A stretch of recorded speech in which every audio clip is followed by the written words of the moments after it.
For 4.1 part B, we're continuing to look at inverse functions, and now we're going to actually find an inverse. What we want to do is use that idea that an inverse basically switches the x's and y's. So we're going to, if it says f of x, we're going to call it y instead. We're going to switch the x and y, and then we're going to solve for the new y. So for each one of these, we're going to first figure out, is it a one-to-one function? We can do that algebraically or geometrically, basically meaning I can do it by trying to solve, or I can think of the graph, and does the graph pass the horizontal line test? If it is one-to-one, we'll find the inverse equation. We're going to graph them both. And you can see on mine, I deleted the graphs because I'm going to bring them up on a separate graphing app. And then we'll also determine the domain and range for each. So the first one, 2x plus 3. Well, just geometrically, 2x plus 3 is just a line with a slope of 2. A line will pass the horizontal line test, so it is one-to-one. So I'll just say yes. 1-to-1.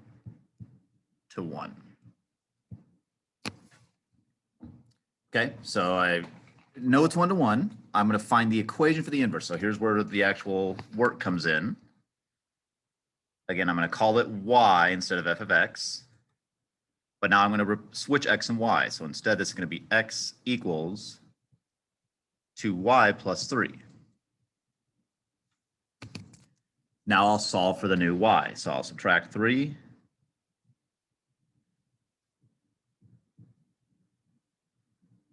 Then I'll divide by 2. And now I'm going to divide them individually by 2, just so this looks more like a regular equation of a line. So if I divide them both by 2, that 2 is gone. So y equals, I'm going to change that to f inverse of x. That's just the inverse notation. F inverse of x equals x over 2. I'm going to write it as 1/2 x. Either one is fine, but that kind of reminds me, oh, that's the slope, minus 3/2. Okay, so there's my inverse function. So now if I graph these, the original 2x plus 3, that's just a line hitting at 3 with a slope of 2. Up 2 over 1, up 2 over 1. The inverse,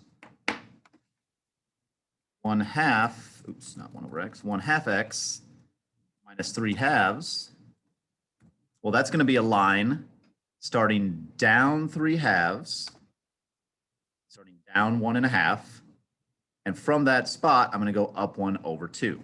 Now, that's kind of weird since I'm starting not at a whole number, but if I'm down 1.5, so I'm right there. If I go up 1, that'll put me at -1/2 over 2. I would be at -1/2, I'm sorry, 2 comma -1/2. And I can see it more precisely here. So this is hitting at -1.5. -1.5. But from there, if I go up 1, so that would be -1/2 over 2. There's the next dot.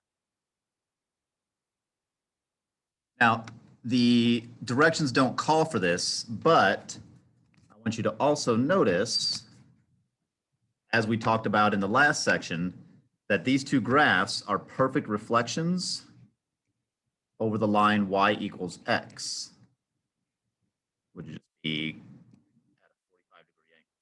They fold over perfectly with one another.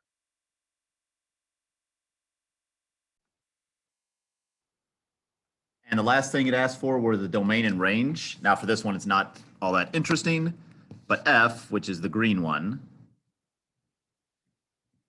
f's domain is just -∞ to infinity.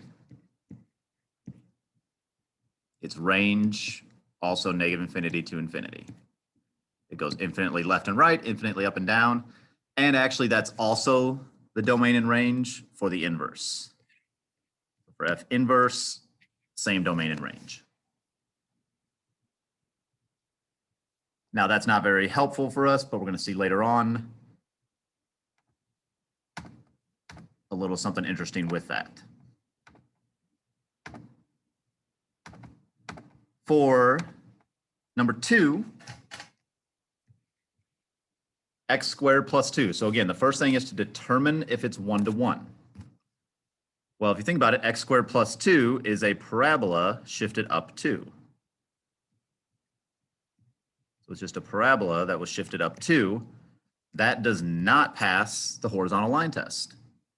So this is not 1-to-1.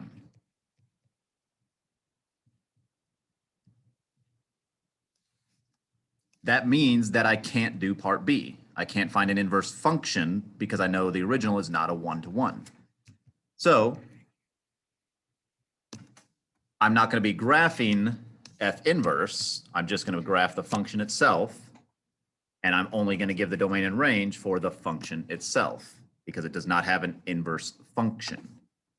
So again, x squared plus 2 is just the parabola shifted up 2. Normal parabola. Its domain, so this would be for F. Its domain, well, it goes infinitely left, infinitely right. Its range, though, doesn't start until the number 2 and goes up. So the range would be bracket 2 to infinity. Now, I want to show you real quick. You don't have to, this wouldn't be something you'd have to do, but if I tried to algebraically find the inverse,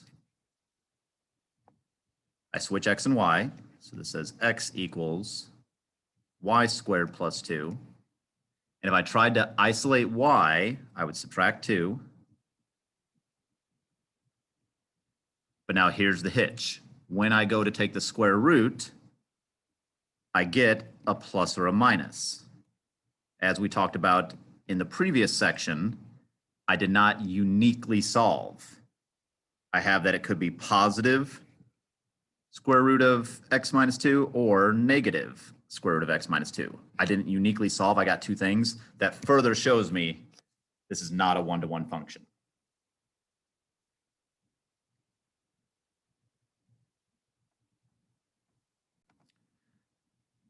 For number 3, I have a cubic, x minus 2 cubed.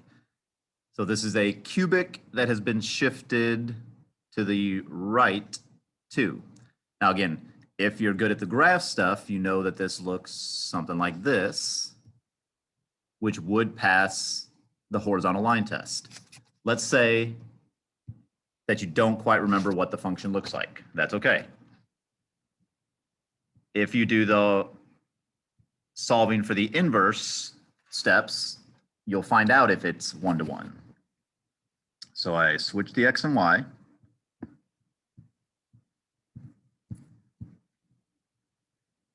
Now I take the cube root of both sides. That does not give me a plus or minus. Only even roots give me a plus or minus. So this would give me the cube root of x equals y minus 2. And then I would just add the 2 over to get y by itself. I uniquely solve for y, so that means that I can call this the inverse function. So f inverse of x equals the cube root of x and then plus 2 on the outside. Make sure that's not inside of the cube root.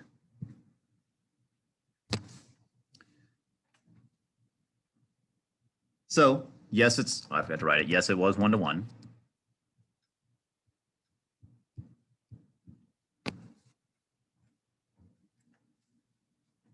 My original function, x minus 2 cubed, again, that's the cube root shifted to the right 2. So there it is, shifted to the right 2 and doing its cube, not cube root, cubic, doing its cubed thing. We just found that the inverse is the cube root of x, which I can actually write as x to the 1/3. And then, let's see, x to the 1/3 plus 2. So this is the cube root function shifted up 2.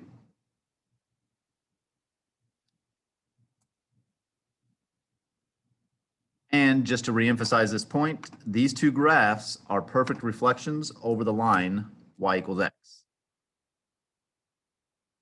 There's the line y equals x. I can see that the kind of maroonish and the blue perfectly fold over one another. Okay, now domain and range. This is another easy one for the function f. That's the blue function. It goes infinitely left and infinitely right. Always expanding out left and right. It's also for the range, always going infinitely low to infinitely high. Always going that way, always going that way. And this is another kind of boring one because F inverse does the exact same thing. It has the same domain and range.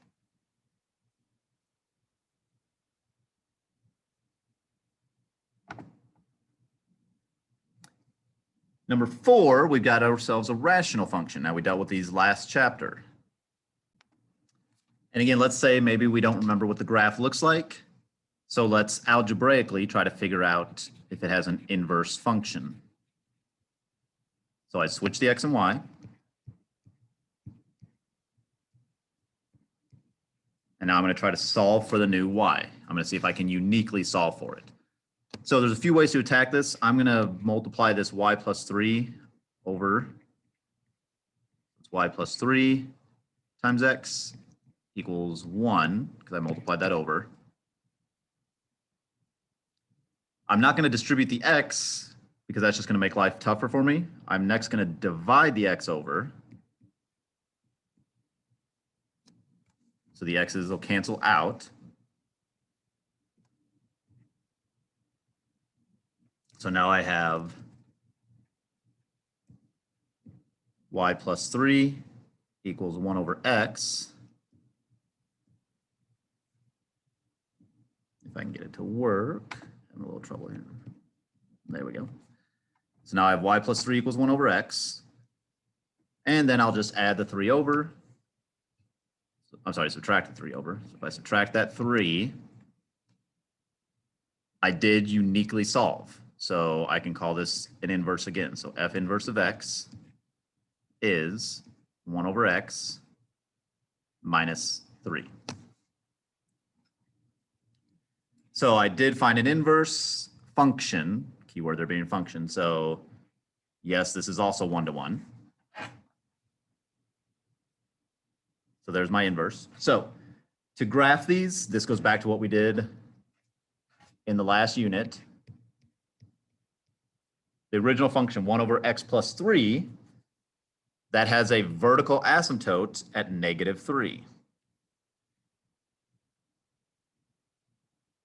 That's going to have a vertical asymptote. Horizontal asymptote is just going to be the x-axis.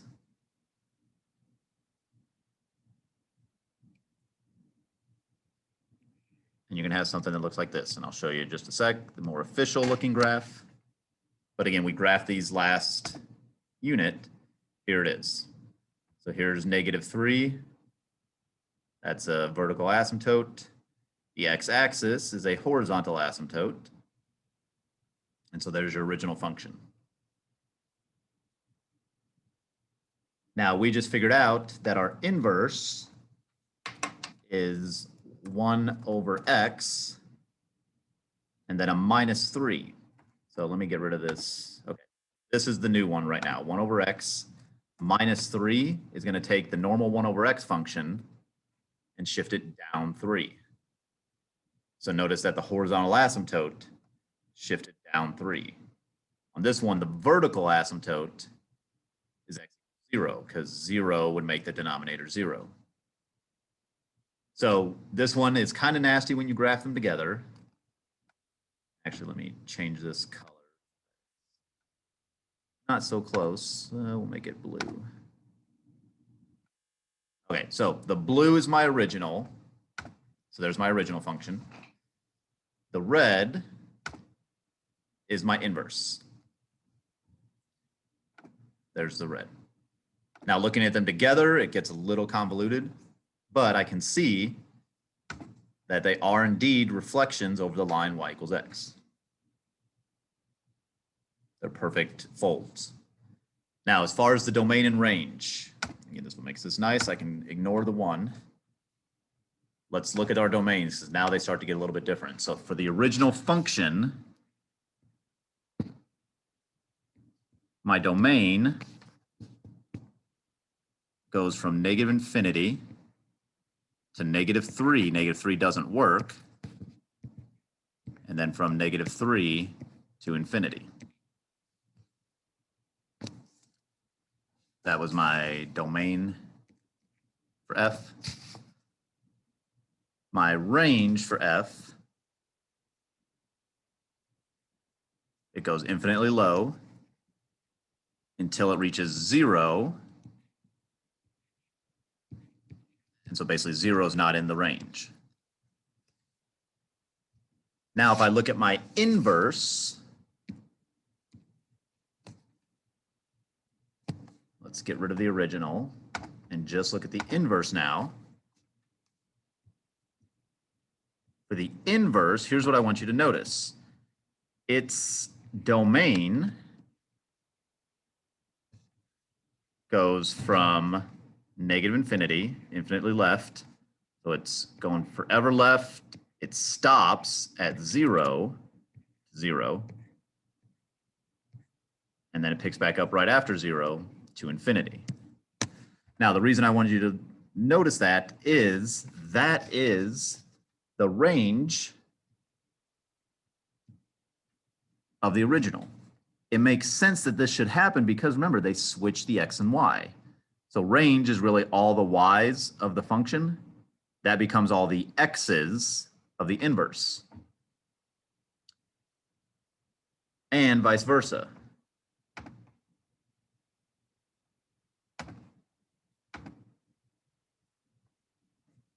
I can't delete that. So that's okay. We'll just keep writing. So now my range of my inverse should just be the domain of the original. The x's of the original become the y's of the inverse. And again, that makes sense because the x's and y's are supposed to flip on the inverse. So domain becomes range, range becomes domain. That's kind of a shortcut way that you can find the domain and range of an inverse.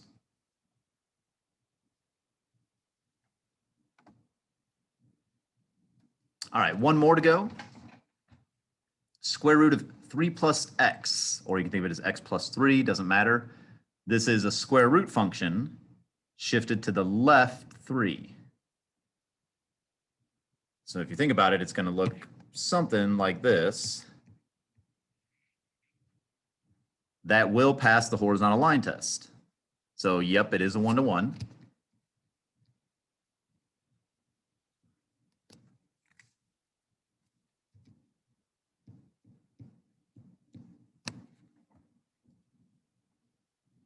So I got to find the inverse. So again, I call the f of x y. I switch the x and y.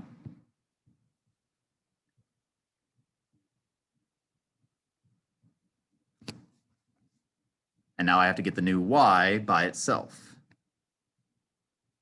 So the first thing I have to do here is square both sides. That'll get rid of the square root.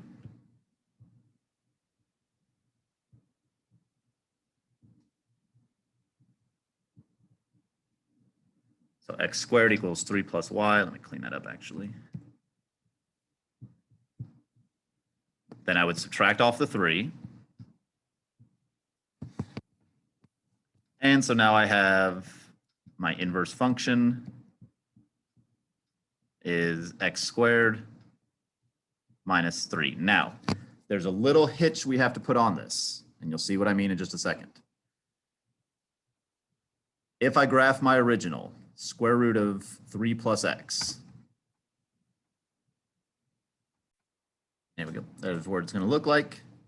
Again, starting back 3, there's my square root function. If I were to just, and don't draw this, if I were to just graph what I just did, x, or what I just found, x squared minus 3, these are definitely not the same image reflected over the line y equals x. The issue is that there's too much of this parabola showing, so it's not a good reflection. So how do I correct that? Well, let's think about the domain and range on these. For the original f function, its domain, well, its domain is just told to me, really. It's, oops, not a bracket. Its domain is -3 to infinity. Its range, well, if you look at the graph of the original, there's the original. The range is from 0 up, so 0 to infinity. Remember, for the inverse, those should switch. So the domain of the inverse should be the same as the range of the original. Those should be the same. So the domain should be 0 to infinity. Well, the parabola, however, if I focus on just the parabola, its domain is -infinity to infinity. So I have to cut the domain off. So what does that mean? I have to, on my inverse answer, I have to write that this is only for x's greater than or equal to 0. That covers that domain. Again, how did I get there? I figured out the range of the original. I knew that had to become the domain of the inverse. And graphically, if I do this now, if I take this parabola, but I say, no, I only want that parabola for x is greater than or equal to 0, it slices half of the parabola off. So this is what you're going to graph. You're going to graph the right side of a parabola down 3. Now, if I look at that in comparison to the original, now they are perfect reflections. So key there was that I had to put this little rule on my inverse to make it a true inverse function. That means that lastly, the range of my inverse should match the domain of my original, -3 to infinity. And if I do look at the orange here, its range, it goes from -3 up to infinity. So it seems to have worked.